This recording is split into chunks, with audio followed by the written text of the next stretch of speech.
Corona virus एक वैश्विक चुनौती बन चुका है। 150 से ज्यादा देश अब तक इस बीमारी की चपेट में आ चुके हैं। आलम यह हो चुका है कि डरे और सहमे लोग अब घरों में बंद रहने को मजबूर हैं। लेकिन भारत कोरोना के खिलाफ एक ऐसी जंग लड़ रहा है जिसके नतीजे भी सामने आने लगे हैं। दूसरे देशों के मुकाबले भारत में जहां इस वायरस के मरीजों की तादाद कम है, वहीं दूसरी ओर कई लोग इस बीमारी से अब ठीक भी होने लगे हैं। दुनिया जिस बीमारी से कांप रही है, दुनिया के लिए जो वायरस चुनौती बन गया है, जिस डर ने लोगों को घरों में कैद कर दिया, उसी कोरोना के कदमों को रोकने के लिए भारत दुनिया के सामने एक नजीर बन गया है। दुनिया भर में कोरोना के मरीजों की संख्या में तेजी से इजाफा हो रहा है, जबकि भारत के लिए राहत की बात यह है कि यहाँ कोरोना के मरीजों की संख्या दूसरे देशों के मुकाबले काफी धीरे धीरे बढ़ रही है। अब तक पूरे देश में सिर्फ 100 से ज्यादा मरीज सामने आए, जिसमें 17 विदेशी हैं। लेकिन सबसे हैरान करने वाला पहलू यह है कि भारत ने अब तक कोरोना के 13 मरीजों को पूरी तरह से ठीक कर दिया। भारत ने जिस तरह से कोरोना के मरीजों का इलाज किया है, उसकी चर्चा पूरी दुनिया में शुरू हो गई है, क्योंकि भारत का इलाज देश के हर कोनों में कारगर साबित हो रहा है। भारत अब तक जिन 13 मरीजों का इलाज कर चुका है, उसमें से 2 मरीज राजधानी दिल्ली में कोरोना मुक्त किए गए हैं। इसके अलावा केरल में 3 मरीजों को ठीक किया गया है, वहीं राजस्थान में 3 और उत्तर प्रदेश में 4, जबकि तेलंगाना में 1 मरीज का सफलतापूर्वक इलाज किया जा चुका है। भारत में कोरोना के मरीजों का सफलतापूर्वक इलाज करने की सबसे चौंकाने वाली खबर राजस्थान के जयपुर से आई है। यहाँ के सवाई मानसिंह अस्पताल के डॉक्टरों ने इस बात का दावा किया है कि कोरोना के 4 मरीजों में से 3 को एड्स की दवा से ठीक कर दिया गया है। इन 3 मरीजों में 2 इटली के हैं, जबकि 1 जयपुर का रहने वाला है। HIV के जो इंसर्ट्स हैं वो कुछ कॉमन है। इससे तात्पर्य यह है कि जो मॉलिक्यूलर स्ट्रक्चर है कोरोना वायरस का, वो HIV से कुछ हद तक सिमिलर है। तो उन्होंने HIV ड्रग्स का कॉकटेल ट्राई किया, 2 ड्रग्स का, और ऐसा लग रहा है कि वो काम कर रहा है, क्योंकि तीनों ही मरीज उससे ठीक हो गए हैं। राजस्थान के स्वास्थ्य विभाग के एडिशनल चीफ सेक्रेटरी ने कोरोना के मरीजों को जिस दवा से ठीक करने का दावा किया, उसके बाद पूरी दुनिया में इस पर गंभीरता से विचार शुरू हो गया है। राजस्थान के स्वास्थ्य विभाग का दावा है कि उनके डॉक्टर्स ने कोरोना के मरीजों को एड्स, स्वाइन फ्लू और मलेरिया की दवाओं का कॉम्बिनेशन दिया और इसकी एक खास डोज दी गई। हैरानी की बात यह है कि दवाओं का ये कॉम्बिनेशन काम भी कर गया। फिलहाल इटली के स्वस्थ हुए मरीजों को नियमानुसार 14 दिन आइसोलेशन में रखा जाएगा। स्वास्थ्य विभाग का दावा है कि इन दवाओं के प्रयोग से पहले ICHMR और ड्रग्स कंट्रोलर ऑफ इंडिया से इसकी इजाजत ली गई। वाइडली अगर प्रिस्क्राइब करना है इस दवा को कोरोना वायरस के लिए, तो उसका एक रेगुलेटरी प्रक्रिया होती है। उसके लिए रैंडमाइज कंट्रोल ट्रायल करने पड़ते हैं एक बड़े सैंपल पे, तो वो किया जाकर ही उसके बाद इसको मार्केट में प्रिस्क्राइब किया जाता है। पर अभी इसको इमरजेंसी के रूप में लिया जा रहा है। कोरोना का वायरस अब तक 157 देशों को अपनी चपेट में ले चुका है। अब तक इस वायरस की चपेट में आकर 6500 से ज्यादा लोग अपनी जान गंवा चुके हैं, जबकि करीब 1,70,000 मरीज दुनिया में अभी भी कोरोना से पीड़ित हैं। यही वजह है कि दुनिया इस वायरस से लड़ने के लिए युद्ध स्तर पर कोशिश कर रही है। इसी कड़ी में अमेरिका में आज से कोरोना के वैक्सीन का क्लिनिकल ट्रायल भी शुरू हो चुका है। ये ट्रायल वैक्सीन के साइड इफेक्ट को चेक करने के लिए किया जा रहा है। अमेरिकी सरकार के मुताबिक 45 स्वस्थ युवाओं पर कई डोज देकर वैक्सीन का परीक्षण किया जाएगा। सिएटल के वॉशिंगटन स्वास्थ्य अनुसंधान संस्थान में इस वैक्सीन का ट्रायल किया जाएगा। अमेरिकी स्वास्थ्य विभाग के अधिकारियों की माने तो इस वैक्सीन को कामयाब बनाने में 12 से 18 महीनों का वक्त लग सकता है।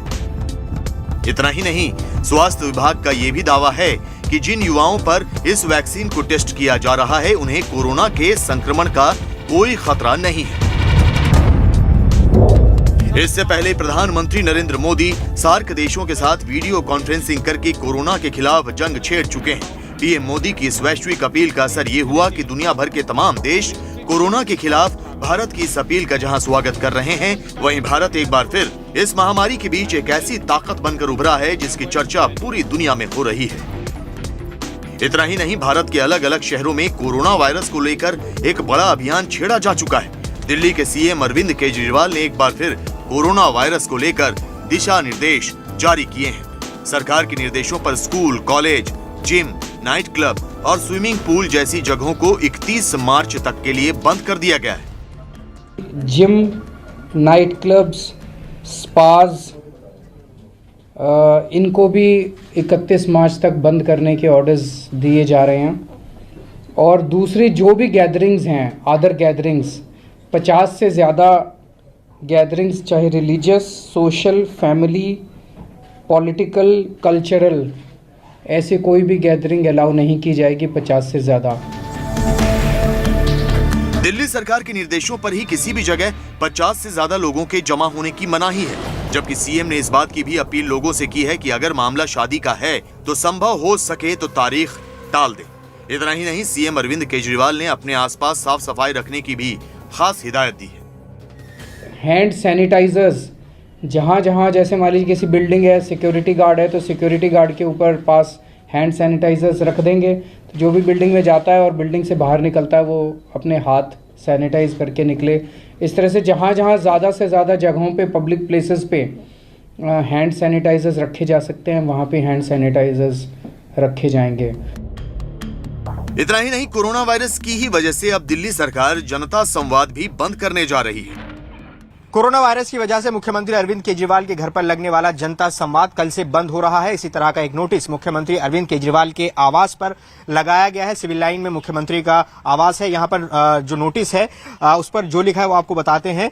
कोरोना वायरस से आम जनता के स्वास्थ्य की सुरक्षा एवं सावधानी हेतु जनता संवाद दिनांक 17/3/2020 से आगामी आदेशों तक बंद रहेगा, यानी कल से ये बंद हो रहा है। आपको बता दें कि सभी विभागों के बड़े अधिकारी यहाँ पर जनता की समस्या के लिए बैठते थे। हर रोज उनकी समस्याएं सुलझाई जाती थी।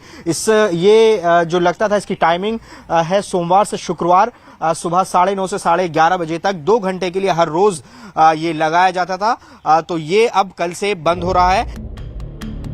कोरोना वायरस को लेकर सरकार की सतर्कता का अंदाजा ऐसे ही लगाया जा सकता है कि जिन बसों की सफाई के लिए रात का इंतजार किया जाता था, उन्हें अब कोरोना वायरस से बचाने के लिए दिन में ही साफ सुथरा किया जा रहा है। इस वक्त हम मौजूद हैं आईपी डिपो पर और इस डिपो में जितनी भी बसें हैं उन सभी बसों को सैनिटाइज किया जा रहा है और लगातार ये प्रोसेस इस तरीके से चलता है। ये देखिए, इस बस में हम मौजूद हैं और इस बस में आप देखिए किस तरीके से लगातार जो है वो सैनिटाइज़ करने का काम किया जा रहा है, छिड़काव किया जा रहा है। सबसे पहले बस को अच्छे से धोया जाता है, उसे साफ़ किया जाता है और उसके बाद इस तरीके से छिड़काव किया जाता है और ये प्रोसेस इसी तरीके से लगातार चल रहा है पिछले कई दिनों से। बस डिपो का ये कहना है कि लगातार रात के वक्त ये काम किया जाता है अक्सर, क्योंकि रात में सारी बसें खाली होती हैं और डिपो पर ही होती हैं। ऐसे में रात को जब बसें यहाँ पहुँचती हैं तो उन सभी को इसी तरीके से सैनिटाइज़ किया जा रहा है। कोरोना वायरस का डर लोगों में इस कदर घर कर गया है कि अब भारतीय रेलवे पर भी इसका असर साफ दिखाई दे रहा है। रेलवे से मिले आंकड़ों के मुताबिक लोग बड़ी संख्या में रिजर्वेशन कैंसिल करा रहे हैं। एक अनुमान के मुताबिक रोजाना 1 लाख के आसपास टिकट कैंसिल हो रहे हैं। कोरोना को लेकर केंद्र सरकार ने इस कदर सतर्कता दिखाई है कि भारत के तमाम शहरों में इस वायरस के खिलाफ एक जंग सी लड़ी जाने लगी है। लोग इस वायरस के डर के बीच न सिर्फ एक दूसरे को जागरूक करने का काम कर रहे हैं, बल्कि इससे निपटने के लिए तमाम जतन भी कर रहे हैं। सड़कों पर दिख रहा है कोरोना का डर, मॉल में दिख रही है कोरोना की दहशत, खाली हो चुके हैं सिनेमा घर। कोरोना वायरस की दहशत से हर कोई खौफजदा है। हर कोई अपने अपने हिसाब से बचाव की सारी कोशिश भी कर रहा है। 24 घंटे चकाचौंध में रहने वाला शहर मुंबई मानो ठहर सा गया है। कभी जिन जगहों पर बेहिसाब भीड़ हुआ करती थी, वो बाजार अब ठंडे पड़े हैं। ट्रेनों में सफर करने वाले यात्री हों या आम लोग, हर कोई डरा और सहमा हुआ है। मॉल आने वाले चंद लोग ही बचे हैं जिनका टेम्परेचर गेट पर ही चेक किया जा रहा है। महत्वपूर्ण चीजें जैसे डीमार्ट हो या बिग बाजार हो, वहाँ पे खरीदने आते हैं रोज की चीजें, उनके लिए भी जो है वो इस तरह का मशीन इस्तेमाल करके टेम्परेचर जो है वो चेक किया जाता है और अगर किसी का टेम्परेचर ज्यादा पाया जाता है तो उसे डॉक्टर के पास जाने की सलाह जो है वो भी दी जा रही है। महाराष्ट्र में कोरोना के सबसे ज्यादा मरीज पाए गए हैं, लिहाजा मुंबई समेत पूरे महाराष्ट्र को जागरूक किया जा रहा है। पहला तो गवर्नमेंट ने जो भी सूचना दी है बहुत अच्छा सा काम कर रही है गवर्नमेंट। सेकंड चीज़ है कि पब्लिक का भी उसके ऊपर काम करना बहुत जवाबदारी के साथ पब्लिक के ऊपर है। हमारे बच्चे लोग को ये सूचना दी है कि बाबा आप नहाओगे तभी डिटॉल और एक तो हर 4 घंटे में सैनिटाइजर वापरना बहुत ज़रूरी है।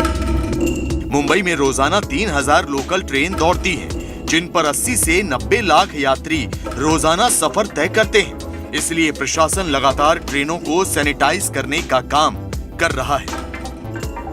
मैं इस वक्त एक कोच में, लोकल ट्रेन के कोच में प्रवेश कर चुका हूं और यहां पर आप देखिए कि किस तरह से जो रेलवे के साफ सफाई कर्मी हैं वो बड़ी ही शिद्दत के साथ जो है रेलवे की साफ सफाई करने में लगे हैं, क्योंकि ये जो केमिकल इस्तेमाल किया जा रहा है ये कीटनाशक केमिकल है।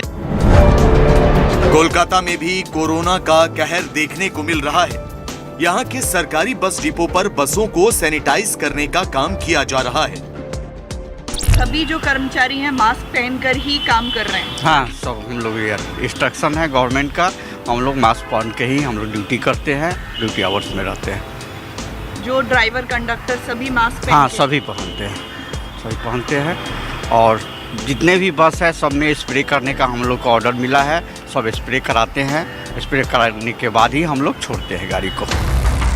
इतना ही नहीं, कोलकाता के विक्टोरिया मेमोरियल को भी कोरोना के डर से बंद कर दिया गया है। इंडियन म्यूजियम साइंस सिटी के दरवाजे लोगों के लिए बंद कर दिए गए हैं।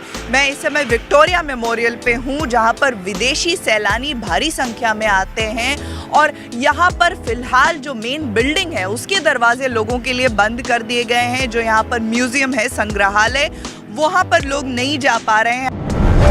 कोरोना के लगातार बढ़ते मामलों के बीच देश की सर्वोच्च अदालत ने भी वीडियो कॉन्फ्रेंसिंग के जरिए सुनवाई की बात कही है।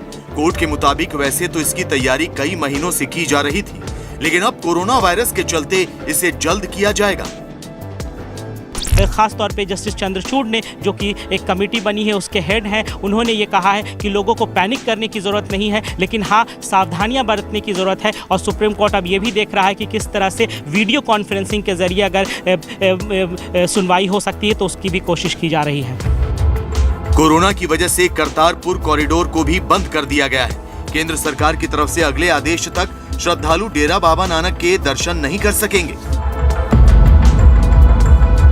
पूरे देश में कोरोना वायरस के आतंक को ऐसे ही समझा जा सकता है कि हर जगह लोगों को जागरूक करने का अभियान चलाया जा रहा है। साथ ही भीड़ के जमा होने वाली हर जगह पर लोगों का तापमान जांचा जा रहा है। थर्मल स्क्रीनिंग के बाद ही लोगों को कहीं जाने दिया जा रहा है। संसद भवन में भी लोगों का तापमान देखने के बाद ही अंदर जाने की इजाजत दी जा रही है। देश के लगभग हर राज्य में कोरोना को लेकर दहशत साफ देखी जा रही है, लेकिन आंकड़े इस बात की तस्दीक कर रहे हैं कि दूसरे देशों की तुलना में भारत में इस पर काफी हद तक लगाम लगा दी गई है। इसलिए जरूरी है तो बस थोड़ी सी सावधानी बरतने की, क्योंकि जब तक इस वायरस की वैक्सीन नहीं बनती तब तक सावधानी ही बचाओ।